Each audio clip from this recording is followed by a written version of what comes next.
La tarification solidaire, c'est le fait de faire en sorte que chaque personne paye les transports en commun en fonction de son revenu.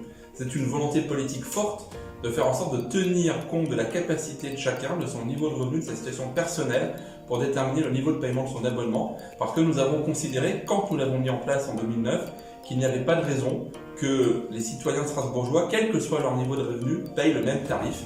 Et donc nous avons souhaité mettre de la justice sociale et de l'équité dans ces tarifs.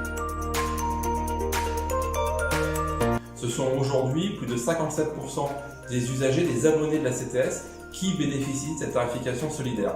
Mais depuis 2009, les minima sociaux ont été revalorisés.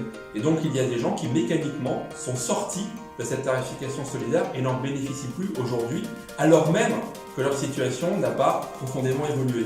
Il était donc nécessaire de revaloriser cette tarification solidaire et notamment de voir sa tranche la plus basse, le Q1, ce qui concerne nos concitoyens qui ont les revenus les plus faibles, ce qui permettra à 2200 personnes qui sont passées dans une tranche supérieure de revenir au plus bas de la tarification solidaire.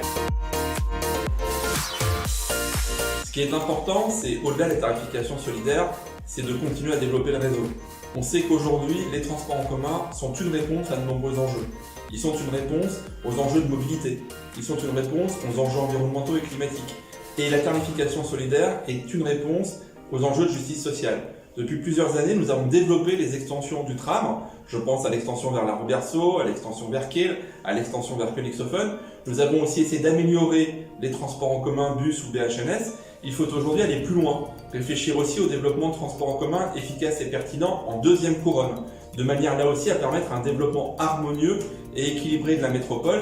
Et je crois que c'est en tout. C'est ne pas obérer nos capacités d'investissement, conserver les capacités d'investissement et de développement du réseau, et donc permettre l'accessibilité pratique de ce réseau au plus grand nombre de nos concitoyens, mais aussi permettre l'accessibilité financière par le biais de la tarification solidaire qui garantit la justice sociale, parce que pour nous, l'environnement n'est pas distinct de la justice sociale et le progrès écologique va de pair avec le progrès social.